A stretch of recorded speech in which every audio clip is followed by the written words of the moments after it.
थोडक्यात आता जे काय बोललो, खरं अजून खूप बोलायचं आहे, पण थोडक्यात जे बोललो त्याचा जर सारांश काढायचा असेल तो असा आहे, आपल्याला काय काय गोष्टींचं लक्ष द्यावं लागेल.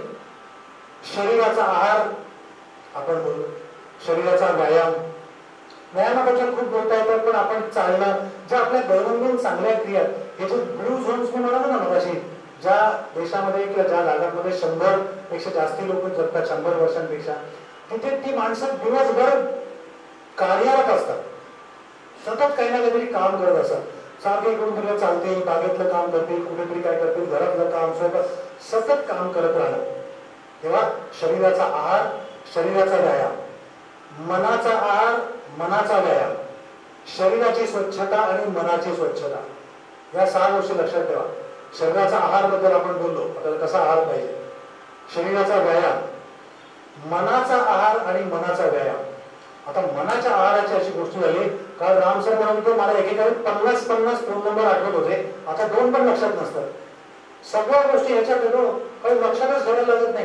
परवा आम्ही सिनेमाची पटकथा लिहित होतो, मी जरा एक त्याची स्टोरी तयार केली आणि चॅट जीपीटीला सांगितलं एक स्क्रीन प्ले लिहून काढ. 2 मिनिटात चॅट जीपीटीने मला स्क्रीन प्ले लिहून दिला. मी म्हटलं हा मराठी आहे, हा हिंदी कर, हिंदी. मेंदूला कामच नाही माझ्या, आणि असं आता होत राहणार आहे. रोग नंबर जाऊ दे, आता पेशंट सुद्धा बघताना पेशंट असं खाल्लं वर बघताना मला प्रश्न विचारतो, मला कळत नाही माझ्याकडनं कन्सल्टेशन घ्यायला आलाय का माझी परीक्षा घ्यायला आलाय. बघ असं काय म्हणतो, मी पण माझा फोन निवडतो, तू तर मी पण फोन.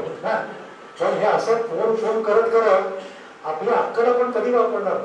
मनाचा व्यायाम चालू राहायला पाहिजे. एक आमच्याकडे आता कविता होती, पण मी आता म्हणत नाही, आपला वेळ नाही, पण रोज शब्द कुठे सोडवायचा, सुडोकू सोडवायचा, कुठल्या तरी प्रकारचा मेंदूला व्यायाम देत राहा. मेंदूचा आहार काय असतो माहिती का, आपण ज्या भावना असतात ना, भावना त्या ओळखणं, नवीन नवीन गोष्टी शिकणं, वयाच्या 75व्या वर्षी चित्रकला शिकणं अत्यंत उत्तम आहे मनाच्या व्यायामासाठी आणि मनाच्या आहारासाठी. मी पण आता केव्हा तरी वयाच्या 75व्या वर्षी गाणं शिकेन असं माझा निर्धार आहे. नवीन गोष्टी शिकत राहणं, कोडे सोडवत राहणं, सुडोकू सोडवत राहणं, मुलांचा अभ्यास घेत राहणं, जे आपल्याला येतं ते दुसऱ्याला शिकवणं, हा सगळा मनाचा आहार आणि मनाचा व्यायाम आहे. आपल्या भावना आपल्याला कित्येक वेळा समजत नाहीत, आपल्या भावनांचा आपल्याला फार मोठा परिणाम होत असतो. त्या ओळखणं, तुम्ही घरी जाऊन अजून एक एक्सरसाइज करा, तुम्हाला किती भावनांची नावं माहिती आहेत तुम्हाला लिहून काढा. करायचं आहे तुम्हाला कळत आपल्याला काही फार येतच नाही, 4-6च्या वर जातच नाही. असं एक सिद्ध झालंय की जेवढ्या भावनांची व्होकॅब्युलरी तुमची जास्ती असेल ना, तेवढ्या भावना तुम्हाला उपभोगता येतात. तुम्हाला त्या शब्दांमधले नुआन्सेस कळायला लागले, त्या भावनांतले थोडं फरक, तर त्या भावना तुम्हाला छान उपभोगता येतात, आत्मसात करता येतात, त्याच्याप्रमाणे वागता येतात. आपण आपली भावनेप्रमाणे एक ऍक्सिस असतो शरीरामध्ये, चक्र, PNI, psycho neuro immune axis, ह्याच्यावर आपल्या आयुष्यातल्या अनेक गोष्टी चालू असतात. त्यातला जो सायको आहे तो आपल्या भावनांचा आहे, आणि आपण आपल्या भावना ओळखल्या, भावनांवर नियंत्रण केलं. संगीत हे त्याचं फार चांगलं माध्यम आहे भावना पॉझिटिव्ह करण्यासाठी. आम्ही पेशंट बघतो, ज्या पॉझिटिव्ह भावनेने येतात ते चांगले बरे होतात, जे निगेटिव्ह भावनेत असतात असे उलट निगेटिव्ह करत करत ते खाली जातात. तेव्हा आपली भावना ओळखणं, ती पॉझिटिव्ह दिशेकडे नेणं, हा एक अत्यंत चांगला मनाचा एक्सरसाइज आहे, तो प्रत्येकाने केला पाहिजे. त्यासाठी आधी भावनांची नावं वेळेवर ओळखून काढा, लिहून काढा काय कळतं. तेव्हा मनाचा आहार, मनाचा व्यायाम, शरीराची स्वच्छता आणि मनाची स्वच्छता, हे आणखी 3रे प्रकार. शरीराची स्वच्छताबद्दल तर आपल्याला माहितीच आहे, शरीराची स्वच्छता आवश्यक आहे. आपण कोविड मध्ये तर काय काय करायचो नाही का, सतत हात धुवून, काय धुवून, पाय धुवून. आमच्या घरी तर कांदे पण धुवायचे, कांदे बाजारात आणून धुतो का, कांदे धुवून बाहेर आले. आपण एकंदरीत स्वच्छतेबाबत आपण जरा वैयक्तिक स्वच्छता आणि घरीची स्वच्छता आपण जरा जागरूक करू. पण रस्त्यावर बाहेर पाऊल टाकलं की आपली बोंब. स्वच्छता आपण सार्वजनिक करतच नाही आणि मग सगळ्या रोगराई दिसतात. पण शरीराची स्वच्छता, त्यात एक महत्वाचा मुद्दा मला सांगायचा आहे. ब्रेस्ट कॅन्सर हा गेल्या काही वर्षांमध्ये सर्व जगामध्ये महिलांच्या बाबतीत सर्वात जास्त दिसून येणारा कॅन्सर आहे. आता पुण्यामध्ये 22 बायकांमध्ये इतकं प्रमाण आहे, अमेरिकेमध्ये 8 बायकांमध्ये इतकं प्रमाण आहे, 8 बायकांमध्ये 1. त्याला एपिडेमिक ऑफ ब्रेस्ट कॅन्सर असं म्हणतात, इतकं प्रमाण जास्ती आहे.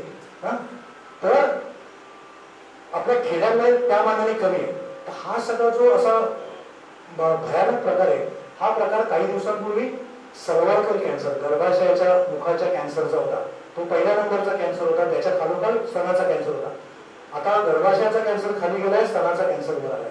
हा गर्भाशयाचा कॅन्सर खाली गेलाय याचे अनेक कारण आहेत. एक तर आपल्याला ती लस आली आहे माहिती आहे, HPV वॅक्सिन त्या मुलींना आपण देतो, त्याच्यामुळे ते कमी झाले. पण ते देण्याच्या आधीच आपण कमी झालं होतं, कारण HPV वॅक्सिनची किंमत 7,500 रुपये. सर्व भारतातल्या मुलींना 7,500 रुपयाची वॅक्सिन देणं आपल्या भारतासारख्या देशाला शक्य नाही. किती प्रचंड खर्च येईल. 140 कोटींचा देश, 140 कोटी ना, बरोबर ना, 70 कोटी इंटू 6,500 रुपये, असं काही आपल्याला शक्य नसतं. त्यापेक्षा आमचे सर म्हणायचे की प्रायव्हसी आणि रनिंग टॅप वॉटर एवढ्या दोन गोष्टी बायकांना द्या. त्यांना थोडी प्रायव्हसी द्या आणि रनिंग टॅपवर नळाला पाणी द्या. त्या स्वतःची स्वच्छता करते, स्वतःच्या गुप्त अंगांची स्वच्छता करणं. कारण HPV हा जो विषाणू आहे, व्हायरस, त्याच्या प्रादुर्भावामुळे सर्वायकल कॅन्सर होतो. जर आपण या अंगांची स्वच्छता ठेवू शकलो, आता एखाद्या बिचाऱ्या बाईकडे झोपडपट्टीमध्ये आंघोळ करायची सोय नाही, स्वच्छता करायची, तुला काय आपण शांतपणा शिकवणार? तुला नुसतं पाणी द्या आणि थोडा आळसा द्या. एवढ्या गोष्टीमुळे आपला गर्भाशयाचा कॅन्सर कमी होईल. आणि होतं हे दिसलंय, जसजसे आपली सामाजिक स्तर वाढत चाललाय, श्रीमंती वाढत चालली आहे, तस तसा गर्भाशयाचा कॅन्सर कमी झालाय, कारण स्वच्छता होते. तेव्हा शरीराची स्वच्छता आणि सगळ्यात महत्वाचं म्हणजे मनाची स्वच्छता, ही मात्र भयानक अवघड आहे. आपल्या मनामध्ये इतकी घाण साठून राहिली असते, द्वेष, राग, शत्रुत्व, कृतज्ञपणा, आणि असं पेटलेलं आहे आपलं आतून मन.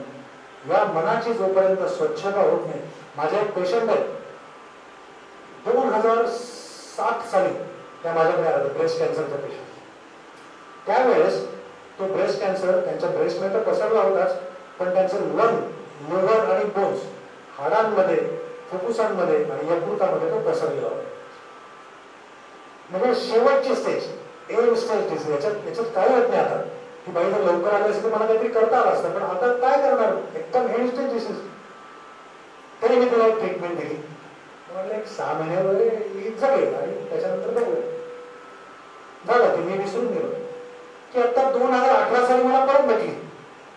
2006 बाई 6 महिन्यात जाईल असं मला वाटलेली, 2018 मध्ये परत. म्हणलं मस्त एकदम छान सगळं झालं, इथे आहे होणार म्हणली. खरं वास तो ड्रेसिंग करते, पण बँकेतली नोकरी झाली, मुलाबाळांची शिक्षण झाली, मुलांची लग्न झाली, आता मला पेन्शन आहे. आता मी केलंच कसं काय, तुम्ही दिली की मला ट्रीटमेंट? म्हणून माझ्या ट्रीटमेंटने काही होणार नव्हतं, मला माहिती होतं या स्टेजला काही होत नसतं. ती म्हणलं नाही झालं, तुम्ही देव आहात माझ्यासाठी. मी म्हणलं नाही, मी देवदेव नाही, तू काय केलं असतं सांग. तेव्हा त्या बाईने मला सांगितलं की तुम्ही काहीतरी असे मनाला तिच्या समजावून सांगितलं होतं, आणि त्याच्यामध्ये स्वतःला क्षमा करणं आणि दुसऱ्यांना क्षमा करणं. म्हणजे मी काय वाईट वागले असेल आतापर्यंत, मनापासून स्वतःला क्षमा करणं किंवा क्षमा मागणं, आणि दुसऱ्याने आपल्यासाठी जर काही वाईट केलं असेल तर त्याला खरं खरं मनातून क्षमा करणं. हा तरी एक भाग सांगितला. तिची आता एक मोठी मुलाखत घेऊन युट्यूबवर टाकणार आहे. कारण असे मॅजिक मिरॅकल पेशंट असतात, त्यांनी कसं जीवन जगले हे अभ्यास करणं आपल्याला महत्वाचं आहे.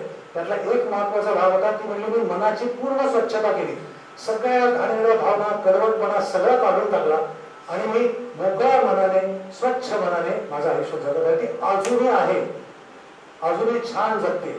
आणि ती म्हणाली मी बऱ्याच पेशंटना मी सांगते आणि त्यांनाही त्याचा उपयोग व्हायला लागलेला आहे. तेव्हा शरीराची स्वच्छता आणि मनाची स्वच्छता.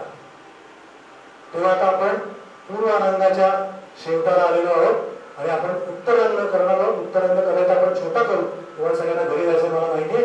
तेव्हा आपल्या परंपरेप्रमाणे पूर्वरंग संपतो तेव्हा पोरांना हार घालण्याची पद्धत आहे. मी कुठल्याही परंपरा टाळणार नाही, कारण आपण आपल्या परंपरांचा मान राखूया. हा मी या माणसाचा मान नसतो, हा कीर्तनकार नावाच्या संस्थेचा मान असतो, म्हणून तो करायचा असतो. बरोबर ना?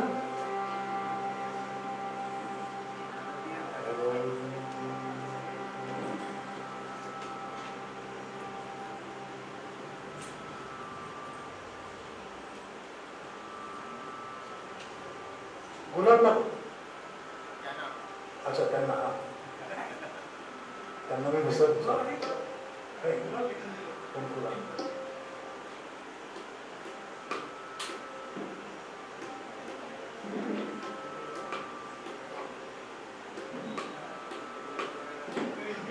हो नाही, ते वारकऱ्यांसारखं एकमेकांना सगळ्यांनी नमस्कार करायचा.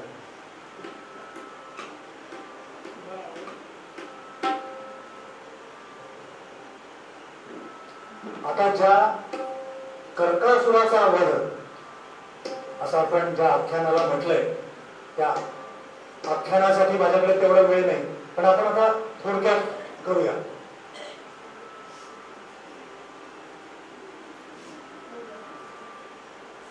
या वादकांना आपण अप्रिशिएट करायला पाहिजे. त्या बेचाऱ्यांनी अगदी एका दिवसात हे सगळं बसवलं आणि किती सुंदर वाजवत आहेत. माझी सहसा अशी पद्धत नाही की टाळ्या होऊन जाऊ दे. टाळ्यांची काही भीक मागायची गरज नसते. चांगला आपण जर वाजवलं तर लोक वाजवतात टाळ्या. पुण्यामध्ये काय पद्धत आहे, काय तबला आलेला आहे, टाळ्या होऊन जातात तबल्यासाठी किंवा टाळ्या. मग मी म्हणतो डब्यासाठी पण होतो. काय डबा वाजवलाय, काय बाबा आहे, तू वाजवला, तो तबलाचा मास्टर आहे, तो साथीला आलेला आहे, तो करणारच आहे. पण आपण त्यांचं अप्रिशिएट करणं हे माझं काम वाटतं. तेव्हा आपण आपल्या आता उत्तर रंगाला सुरुवात करूया. कर्कासुराचा वध. आपला पूर्वरंग थेरॉटिकली अर्धाच झालेला आहे, कारण अजून माझ्याकडे खूप सामान आहे बोलण्याचं, तेवढा आपल्याकडे वेळ नाही. तुम्ही जर पुन्हा मला सुपारी दिली तर मी पुन्हा हा पूर्वरंग करू शकेन. असं ते पुढे चतुरपणाने आमच्याकडे आमंत्रण लावून घेतात जेवणाचे वगैरे, तसं एक लावून घेतो. तर आपल्या कर्कासुराचा वध पूर्वी एक फॅशन होतं. फॅशन आपल्या देवादेवांमध्ये, देव राक्षस, तर म्हणजे पृथ्वीवर काहीतरी असं घनघर सुरू व्हायचं. एक राक्षस फार भानगडी करायला लागायचा. त्या राक्षसाला ब्रह्मदेवाने काहीतरी बावटपणाने वर दिलेला असायचा की तुझा मृत्यूच होणार नाही वगैरे. मग फार मोठ्या लोक आले, करायचं काय त्याचं. मग कुठल्या तरी सगळ्यांना ब्रह्मदेवाकडे जायचे, बा सारं काहीतरी करा त्याचं.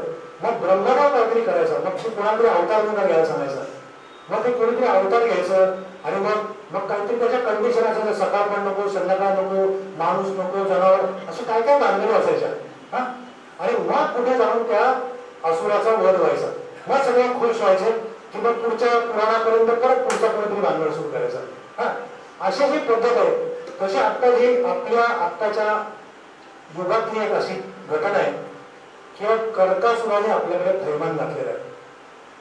तुम्हाला माहिती आहे कॅन्सरची आकडेवारी, म्हणजे मी सुरुवातीला जरी म्हणालो की आता सगळं चांगलं चाललंय, बरं चाललंय, होत आहे, पण तरी म्हणून आपण भाबडेपणाने गोष्टीकडे बघायला नको. आपण त्याच्या आकडेवारी बघू. नुसतंच चांगलं झालं बघा की किती आहे. साधारण असं मानलं जातं की अजूनही पुढच्या 5 वर्षांमध्ये संपूर्ण जगामध्ये कॅन्सरचं प्रमाण 50% होईल की काय, इतकी भीती आहे. म्हणजे दर एका माणसाला कॅन्सर. तुम्ही, मला माहित नाही गोव्यामध्ये काय परिस्थिती आहे, पण पुण्यामध्ये दर 2 दिवसांनी कुठली तरी बातम्या तर याला प्रोस्टेट झालाय, त्याला कोरोना आहे, त्याला अमुक आहे, त्याला तमुक आहे. ही आकडेवारी ही भयानक आहे. म्हणजे कर्कासुराने एवढा गोंधळ घातला असेल तर आता आपल्या सगळ्यांना ब्रह्मदेवाकडे जाणं भाग आहे की ब्रह्मदेवा आता आम्हाला काहीतरी कर. अशा आपण सगळे ब्रह्मदेवाकडे गेलो तर, आणि ब्रह्मदेवाने आपल्याला एक वर दिला. तो वर आहे विज्ञानाचा वर. विज्ञान हा मला तर वाटतं आपल्या 10 अवतारांनंतर 11वा अवतार हा विज्ञान अवतार असेल. कारण आता याच्यापुढे आपलं सगळं जर विज्ञानाने होणार आहे. विज्ञान जे आपलं भलं करू शकणार आहे तसं दुसरं काही नाही. ते आपलं वैज्ञानिक, आपलं विज्ञान हा आपला आता पुढचा अवतार आहे. आणि हा अवतार आपल्या ह्या कर्कासुराचा नाश करणार आहे. या अवताराने, या विज्ञानाने आपल्या अनेक गोष्टी सांगितल्या. कॅन्सर बद्दलच्या अशी मोठी मोठी पुस्तकं, अशी थप्पीच्या थप्पी, रोज किती पेपर्स येत आहेत. तर आपलं भरभरून जाऊन इतकं ज्ञान आपल्याला सगळं येत आहे.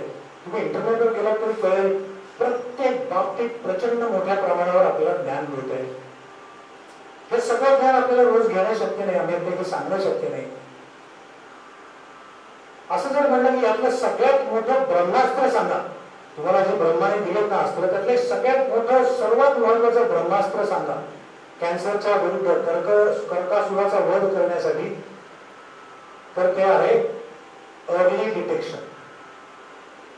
कॅन्सर होणार असेल तर तो टाळायचा असेल तर मी आता पूर्वरंगात जे सांगितलं तसं आपण जगत राहिलो तर टाळायचा थोडीफार शक्यता निर्माण होईल. पण समजा टाळायचं शक्य नाही झालं, होणार असेल, समजा दोन मुलं उभारलं म्हणजे तुम्हाला कॅन्सर होणार कुठला पाहिजे, बायकांना म्हणायचं ब्रेस्ट कॅन्सर, पुरुषांनी म्हणायचं प्रोस्टेट कॅन्सर. एवढं द्यायचं असेल का हा दे बाबा, काय साधं असतं, भानगड होते मग पुन्हा पॅन्किला वगैरे देऊन बरोबर भानगड होते. पण अर्ली डिटेक्शन हे जर तुम्ही करू शकला तर या सगळ्यांपासून खूप चांगल्या प्रमाणात मुक्ती मिळेल. ब्रेस्ट कॅन्सर तर मग अर्ली डिटेक्शन झालं तर डायबेटीस पेक्षा साधा रोग असं मानलं जातं. काय मॅडम बरोबर आहे? अर्ली डिटेक्शन मॅमोग्राफीवर दिसतं फक्त एवढं असं कळणं, काही नाही, गाठ नाही, नोट्स नाही, काही नाही. ऑपरेशन झाल्यानंतर किमोथेरपी लागत नाही, एक थोडंसं रेडिएशन दिलं. डायबेटीसला जास्ती त्रास होतो पण ब्रेस्ट कॅन्सरला होत नाही, मस्त जगतात. माझे बरेचसे पेशंट आता तर असं म्हणतात की बरं झालं ब्रेस्ट कॅन्सर झाला, कारण त्याच्यानंतर आम्ही जगायला शिकलो. कारण आपल्या बायकांचं काय, घर दार, मुलं बाळ, पाहुणे रावळे, सण ह्याच्यातून बिचारे सगळे अडकले आहे. स्वतःच काय, अगं तुझा आहार काय, तुझ्या व्यायामाचं काय, तुझ्या इच्छांचं काय, तुझ्या छंदांचं काय. त्या म्हणल्या बरं झालं कॅन्सर झाला, त्याच्यानंतर त्रास काही नाही झाला, पण मला आता माझ्या जीवन माझं चांगल्या प्रकारे जगता येते आणि त्या चांगल्या प्रकारे जीवन जगल्यामुळे आता त्या कॅन्सर मुक्त राहत आहे. पण याचा मेन पॉइंट काय होता, अर्ली डिटेक्शन. आता या 17 वर्ष जगलेल्या लेट डिटेक्शन होत्या, त्या त्यांच्या नशिबामुळे चांगल्या जगल्या. डॉक्टरचं त्यात काही कर्तृत्व नाही मला माहिती आहे. त्या जरी मला म्हणतात तुमच्यामुळे तरी मी ते घेत नाही, कारण डॉक्टरने आपल्या डोकं ठिकाणावर ठेवलं बरं असतं. पण अर्ली डिटेक्शन झालं तर ही नोबतच येत नाही. पण अर्ली डिटेक्शन आता कसं करणार हो? मी म्हणलं तुम्ही अर्ली डिटेक्शन करा बरं का. कोणी म्हणजे काय करू, काय मी घरी गेल्यावर काय करायचं असतं? तर त्याचं उत्तर आहे तुमच्या शरीराची भाषा ऐकायची. आपलं शरीर आपल्याला काही सांगत असतं, ते जर आपण ऐकू शकलो तर आपली या अर्ली डिटेक्शन आपण या कॅन्सर या प्रकारचं करू शकतो. ही भाषा काय असते, शरीर आपल्याशी बोलत असतं, पण आपण आपल्या सभोवताली इतका गोंगाट निर्माण केलेला आहे. गोंगाट फिजिकली नव्हे, मानसिक गोंगाट पण आपल्या मनामध्ये इतका शांतता नसते. आपल्या मनावर सतत काही ना काहीतरी चालू असतं. मग ते प्रगतीसाठी चालू असेल, नाही तर इतर कुठल्या गोष्टींसाठी, कामासाठी चालू असेल, सांसारिक चिंता असते. पण या सततच्या गोंगाटामुळे आपलं शरीर आपल्याला काय सांगतंय हे आपल्याला कळत नाही. ते जर आपण ऐकू शकलो वेळच्या वेळी, कारण काय होतं, मी ब्रेस्ट कॅन्सर बद्दल एक लेक्चर घेऊन सांगेन की painless lump in the breast, तुम्हाला न दुखणारे कधी ब्रेस्ट मध्ये गाठ झाली किंवा निपल मधनं रक्त आलं तर तुम्ही पटकन डॉक्टरकडे या, मग तुमचं आम्ही अर्ली डिटेक्शन करू, आम्ही तुम्हाला बरं करू. पण ब्रेनचा होणार असेल तर, फुफ्फुसाचा होणार असेल तर, व्होकल कॉर्डचा होणार असेल तर, रेक्टमचा होणार असेल तर, ब्रेस्टचं नुसतं सांगून काय उपयोग? मला संबंध कुठेही होऊ शकतो, एखाद्याला व्हायचं असेल तर कुठेही होईल, कुठेही होऊ नये ही आपली इच्छा आहे. हे जे आता मी स्टॅटिस्टिक्स मला जे सांगितलं ते खोटं पाडायचं आपल्याला, आपल्याला होऊ द्यायचं नाहीये आणि त्यासाठी आपल्याला या ज्ञानाची मदत घ्यायची. पण हे कुठेतरी होणार असेल तर आपल्याला समजलं पाहिजे. समजलं पाहिजे म्हणजे आपण आपल्या बॉडीचं, शरीराचं ऐकलं पाहिजे. ते काय सांगत असतं आपल्याला बॉडीला ते मी तुम्हाला आता, हे जे काय ब्रह्मास्त्र आहे ते मी तुम्हाला त्या गाण्यात म्हणून थोडं पाणी घेतो म्हणून दाखवणार आहे.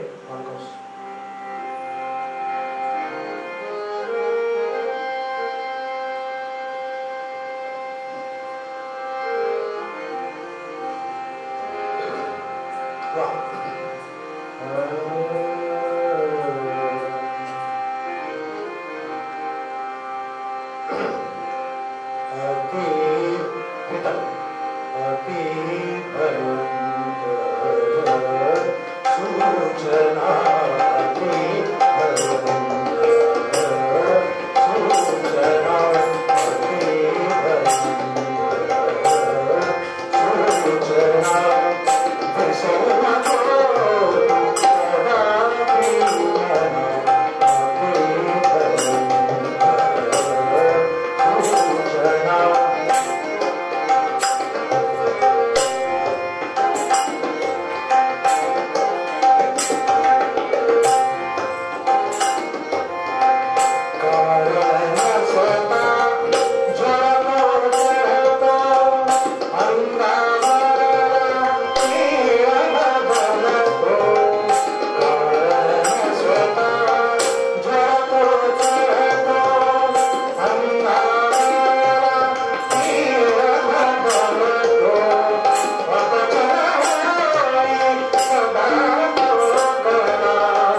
सूचना या आपल्या कॉशन सायन्स आहेत, हे लक्षात ठेवा. तुम्हाला पूर्वीच्या बायका आपल्या नवऱ्याचं अध्यक्षर घेऊन कविता वगैरे करायच्या. रघुनाथराव चिरायू रघुवर एक कविता, भूवर एक नावर एक असे निवाडी करायचा ना, तसं आपलं अति भयंकर सूचना आहे. अपचन, अन्न घेण्यात त्रास, अचानक वजनात घट. अपचन, आता अपचन काय कधी होतं ना, रात्री जरा जास्त झाले किंवा जास्त झालं किंवा काय सगळे काय गडबडी झाल्या तर अपचन होणारच, किंवा काय झोप नीट नाही झाली वगैरे असं होतं. वारंवार विनाकारण होणारं अपचन. आता मी तुम्हाला काय सगळे सायन्स सांगतोय, याला कॉशन सायन्स म्हणतात. याचा अर्थ तुम्हाला कॅन्सर झाला असं नाही, पण कॅन्सरची आधीची सूचना असू शकते, याला कॉशन साईन म्हणतात. की कॉशन हे जरा लक्ष ठेवत आहे, गडबड आहे हा, याला कॉशन साईन म्हणायचं. अन्नावरची वासना उडणे, अपचन, अचानक वजनात घट. हे आता काय होतं, माणसाला शरीर म्हणलं काहीतरी काहीतरी चालू असतं. कधी कोणाला काय दुखत असतं, कधी कोणाला खोकला होतो, कधी कोणाला काय होतं. साधारण आपण काय करतो, समजा खोकला झाला, आपण काहीतरी घरगुती औषध घेतो, वाफा घेतो. नाही झालं काहीतरी काढा केला, नाही झालं आपण डॉक्टरांकडे गेलो, डॉक्टर काहीतरी औषध देतात, अँटीबायोटिक देतात. एक 5-7 दिवसात 8 दिवसात असं कसं होतं, अपचन झालं, काहीतरी घोटली, विजयविषयी घेतली आपण. पण तुम्ही घरगुती उपचार केले, डॉक्टरकडे गेला, काय सगळं केलं, तरी एखादी गोष्ट 3 आठवड्यांपेक्षा जास्त चालू राहील. काही कारण नाही, पण कमीच होत नाहीये. 3 आठवडे झाले तर मात्र ती कॉशन साईन म्हणून घ्यायची. किंवा 3 आठवडे झाले आम्हाला खोकला काही बरोबर वाटत नाही, थांबायला काय होतं, डॉक्टरकडे जायचं. किंवा अपचन झालं, ठीक आहे 2-3 दिवसात ठीक झालं तर ठीक आहे, पण 3 आठवडे होऊन गेले आणि कमी नाही झालं, डॉक्टरकडे जायचं. त्यामध्ये बघा काय स्कूटर करायचं असेल तर करा, कारण ही अर्ली साईन आहे. हा 3 आठवड्याचा मंत्र लक्षात ठेवायचा आहे. कुठलं असेल तर आपल्याला कळलं टी म्हणजे अंगावर ती वस्तू दिली, त्या पिळाच्या आकारात, रंगात अचानक बदल झाला, तर त्याला खाज यायला लागली, त्याच्यात पाणी यायला लागलं, तर ते एका कॅन्सरची सूचना असू शकते. भारतामध्ये हा कॅन्सर खूप कॉमन नाही. हा जो मॅलिग्नंट मेलानोमा किंवा अशा प्रकारचा त्वचेचा जो कर्करोग आहे, हा विशेषतः ऑस्ट्रेलिया सारख्या ठिकाणी, म्हणजे टेम्परेट पण आहे, पण ते उन्हात सन बेडिंग करतात, त्यांची त्वचा पांढरी आहे, त्यांच्यामध्ये मेलानिनचं प्रमाण कमी आहे, अशा लोकांमध्ये असतं. पण आपण आपल्या अतिभयंकर सूचनेमध्ये लक्षात घेऊ की पिळाचा अचानक काहीतरी बदललंय, सगळं काहीतरी वाढतंय, डॉक्टर दाखवा ना, तो म्हणे काही नाही. प्रश्न मिटला. भ्र म्हणजे भसाडा आवाज होणे. काही कारण नसताना आवाज बसलाय, घुगरा झालाय. आपल्याकडे काही प्रोफेशन्स आहेत, सिंगर, टीचर, सतत बोलावं लागतं, कीर्तनकार सतत बोलावं लागतं. मग सतत बोलून आवाज थकतो, आवाज बसायला लागतो, घुगरा होतो, नोड्यूल्स होतात, त्याला टीचर्स नोड्यूल्स, सिंगर्स नोड्यूल्स असं म्हणतात. या साध्या असतात, त्या जातात. पण असलं काही नाही, काही कारण नाही, पण उगाच आवाज बसतोय, सारखा आवाज बसतोय, बसाडा आवाज, हा स्वरयंत्राच्या लॅरिंग्सच्या कॅन्सरची एक पूर्वलक्षण असू शकतं. यम म्हणजे यंदाच वधवीच्या किंवा शौचाच्या सवयीत फरक पडणे. मी जी कविता म्हणली त्याच्यात त्या सगळं तुम्ही ऐकलं असेल. पण म्हणजे कसं की माणसाची आयुष्यभराची सवय असते, शौचाची, लघवीची, किंवा मला सकाळी मला काय चहा घेतला की छान होते, किंवा मला सिगरेट होते, किंवा मला लोंढा जावं लागतं, बरं ठीक आहे. पण ह्याच्यात अचानक बदल व्हायला लागले की आयुष्यावर मी असं होतं, आता सारखी जावं लागतंय, वेळ होतोय, कधी कॉन्स्टिपेशन होतं, मग कधी जुलाबच होतात. हे असं सगळं जर बदलायला लागलं ना, शौच समय हे जावं बदललं नाही, हे काहीतरी गडबड आहे म्हणायचं. लघवीचा अचानक सारखं रात्री उठावं लागलं, तर ते लघवीच्या आणि संडासच्या वेळा जर बदलायला लागले यंदाच, आयुष्यभराचे असतील तर काही प्रॉब्लेम नाही, यंदाच बदलत असतील. यम लक्षात ठेवा. क अतिभयंकर म्हटला क म्हणजे कफ, खोकला, रिलेंटलेस कफ. भारतासारख्या देशामध्ये पहिली शंका येते टीबी. सारखा खोकला येतो माणसाला तर टीबी होऊ शकतो, पण होत पण टीबी नसेल, जुलाब झाला असेल आणि तरी खोकला 3 आठवड्यांपेक्षा जास्त येत असेल, बघून घ्या. सतत येणारा कफ, खोकला, अतिभयंकर. र म्हणजे रक्तस्राव, संडासात होणारा रक्तस्राव, थुंकीत होणारा रक्तस्राव, निपलमधनं होणारा रक्तस्राव, हे असे जे अनैसर्गिक रक्तस्राव आहेत, असे व्हायला लागले. सहसा या गोष्टी कोणी अशा अंगावर काढत नाही. तर बाबा गेलो 2 महिने होतो लघवीतनं रक्त जातोय, पण बघू डॉक्टरला दाखवू कधीतरी वगैरे असं होत नाही. लघवीतनं रक्त गेलं, संध्याकाळी डॉक्टरकडे जातात की काहीतरी झालं. हा, रक्तस्राव सहसा आपण दुर्लक्ष करत नाही, परंतु आपण लक्ष ठेवावं. रक्तस्राव होतोय, अनाथही रक्तस्राव आहे, याचं काही काही येत असेल, रक्त गेलं तर ओके, बरोबर आहे, निघालच. मुळात झालं, मला माहिती आहे खिशामध्ये रक्त पडतंय, पडते, पण काही कारण नसताना संध्याकाळी रक्त पडतंय, लघवीतनं रक्त पडतंय, असं असेल तर डॉक्टरकडे जाऊन ही कॉशन. अतिभयंकर सू. आता सू म्हणजे माझ्या या निमॉनिक मध्ये सूज असेल, पण मला म्हणायचं गाठ. शरीरात कुठेही एखादी उत्पन्न झालेली गाठ असेल तर ती असू शकते बाबा. बघा, बहुतेक वेळा नसतात, बहुतेक वेळा सगळ्या गाठी ह्या साध्या असतात, बहुतेक वेळा. पण दुर्लक्ष करायला नको. स्तनामध्ये आलेली गाठ दुखत नाही, हो, दुखतच नाही, त्यामुळे लोक दुर्लक्ष करतात. वाटतं काहीतरी असेल दुधाची गाठ, शिवाय काहीतरी असेल, बघून होईल, दुखत नाही कशाला. पण ही स्तनाची गाठ दुखत नसलेलीच बऱ्याच वेळा धोकादायक असते. म्हणून आम्ही त्या गाठीला आतल्या गाठीची गाठ असं म्हणतो. आतल्या गाठीची माणसं कशी काही बोलत नाही करत असतात, तशी आतल्या गाठीची गाठ असते. ही दुखत नाही, काही कळत नाही, फॅट असतं ब्रेस्ट मध्ये, बऱ्याच हाताला पण लागत नाही, पण भांडवल करून ठेवते. तेव्हा आतल्या गाठीची गाठ म्हणजे कुठलीही गाठ. अति भयंकर सू म्हणजे सूज म्हणलं, पण आपण गाठ म्हणू, पण अति भयंकर गाच्यानं असं होणार नाही ना आपलं निमोनिक, आपण सूज. ना म्हणजे नाठाळ जखम. तर समजा एक पायाला आपल्या कुठे जखम आहे, ती बरीच होत नसेल तर त्याच्या एज मध्ये कधी कधी बेसल सेल किंवा स्क्वॅमस सेल कार्सिनोमा तयार होतो, एक प्रकारचा कॅन्सर तयार होतो. तर ह्या गोष्टी अतिभयंकर सूचना हे आपल्या शरीराने दिलेले संदेश ऐकण्याची आपली एक सिस्टीम आहे, असं लक्षात ठेवायचं. हे जर झालं, हे झाल्यानंतर मी माझ्या मित्राकडे गेलो, मला मस्त, मला कॉशन सायन्ससाठी मस्त निमोनिक सुचलं. अरे लोकांना तुम्हाला लक्षात ठेवायला सोपं होईल ना, की काय बाकी आठवत बघायला नको, हे अतिभयंकर सूचना आणि त्यातले काय काय ते लक्षात ठेवा.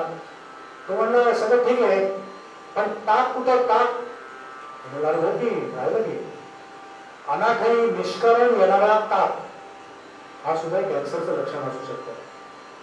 तुम्ही आता डॉक्टर शंतनू अभ्यंकरे नाव ऐकले? हा लेखक होता आणि गायनेकोलॉजिस्ट होता, हा जवळचा मित्र होता, खूप सुंदर लेखन करायचा, खूप चांगला कलावंत होता. त्याला अचानक ताप यायला लागला आणि तुला माहित असेल शंतनू, ताप यायला लागला आणि मग काय आहे काय नाही, तो भाईमध्ये डॉक्टरकडे गेला, काहीतरी अँटीबायोटिक झालं, अमुक झालं. मग कोणीतरी 8-10 दिवसात थोडं बरं वाटलं, परत ताप आला. मग कोणीतरी रिकेट्सिया म्हणून त्याला शोध लावला, त्याचं पण ते पॉझिटिव्ह निघालं टेस्ट, मग त्याची ट्रीटमेंट घेतली. मग ते झालं, थोडे दिवस बरं झालं, परत ताप आला. मग त्याला म्हटलं टीबी आहे. मग त्याने टीबीच्या सगळ्या तपास केल्या, त्या निगेटिव्ह आल्या, टीबी नाही, पण ताप येतोच आहे. हे काय घालणार आहे? तर लोक म्हणजे काही नाही, तुला अतिश्रमामुळे झालं असेल, काहीतरी व्हायरल असेल, अमुक असेल, तमुक असेल, सारखा ताप येतोय. शेवटी त्याने स्वतःने इन्सिस्ट केलं, त्याने त्याच्या बायकोने, की माझा पेट सिटी स्कॅन करा. पेट स्कॅन नावाचं तुम्हाला लोक म्हणले असं करायचं नसतं, पेट स्कॅन उगाच काय, पेट स्कॅन काय असं डायग्नोस्टिक इन्व्हेस्टिगेशन नाही. तर म्हणलं करा, बघूया. पेट स्कॅन केलं तर त्याला लंग मधला कॅन्सर निघाला आणि तो नुसताच कॅन्सर नाही तर सर्व हाडांमध्ये पसरलेला होता. त्याचे असे स्पॉट्स दिसतात, हॉटस्पॉट्स. तो विनोदाने काय म्हणायला लागला की याराना सिनेमामध्ये अमिताभ बच्चन आहे ना, सारा जमाना हसीनो का दिवाना नाच बघितला तुम्ही, मग सगळे असे दिवा लागले असतात. तो म्हणाला माझा अमिताभ बच्चन झाला म्हणे. त्यांनी ते विनोदाने घेतलं, परंतु त्याच्या शरीरामध्ये एक कॅन्सर होता. तो कॅन्सर सर्वत्र पसरलेला होता आणि त्याला फार मोठ्या प्रमाणावर नंतर किमोथेरपी घ्यायला लागली. पण त्याचं सुरुवातीचं लक्षण काय होतं? कॅन्सर, ताप. म्हणजे आपण काय करूया की ताप आपल्याला काही कारण नसताना येत असेल ना, थोडी शंका घेऊ. कधी कधी काय असतात, थोडी वाईट शंका घेऊन त्याचं निरसन झालेलं परवडलं. पण काही नाही असं म्हणत नंतर पश्चाताप करण्यापेक्षा जाऊ दे ना, काय होईल, एकदा डॉक्टर बघतील, तपास करतील, 3 आठवडे झाले, ताप येतोय, बघून घेऊ. कारण आपण अर्ली डिटेक्शन झालं तर आपण त्याच्यातनं बाहेर येऊ यासाठी चाललंय. नुसतं शोधून काढण्यासाठी नाही चाललेलं. कुठलीही तपासणी शोधण्यासाठी नसते, ती पेशंटला जगवण्यासाठी असते. नुसतं त्यांनी खूप नॅनोग्राफी केली आणि खूप ब्रेस्ट कॅन्सरचे पेशंट शोधले त्याला काही अर्थ नाही. माणसांची मॉर्टॅलिटी किती कमी झाली ब्रेस्ट कॅन्सरमध्ये हे जास्त महत्वाचं आहे. करायचं असेल तर त्यासाठी करा, पेशंटला वाचवण्यासाठी करायचं, नुसत्या अभ्यासासाठी आणि इन्व्हेस्टिगेशनसाठी करायचं नसतं. हा, तर त्याच्यामुळे डॉक्टरकडे जाऊन व्यवस्थित आपलं इंडेक्स ऑफ सस्पिशन हाय ठेवायचं. अर्ली डिटेक्शन झालं उत्तम आहे, ट्रीट करू. नसेल काही आनंद आहे, मस्त परत घरी जाऊ. तेव्हा अति भयंकर सूचना ताप हा आपला आजच्या कर्कासुराच्या वधाचा सगळ्यात ब्रह्मास्त्र आपलं हे आहे. मला याविषयी बोलण्यासारखं खूप आहे. आता आपली वेळ संपत आलेली आहे, तेव्हा आता आपण आपल्या भैरवीकडे वळणार आहोत. जर तुम्हाला काही शंका असतील, याच्याबद्दल काही बोलायचं असेल तर आपण आपल्या भैरवी नंतर बोलूया. काय वाजलं का साडे परत बोलास का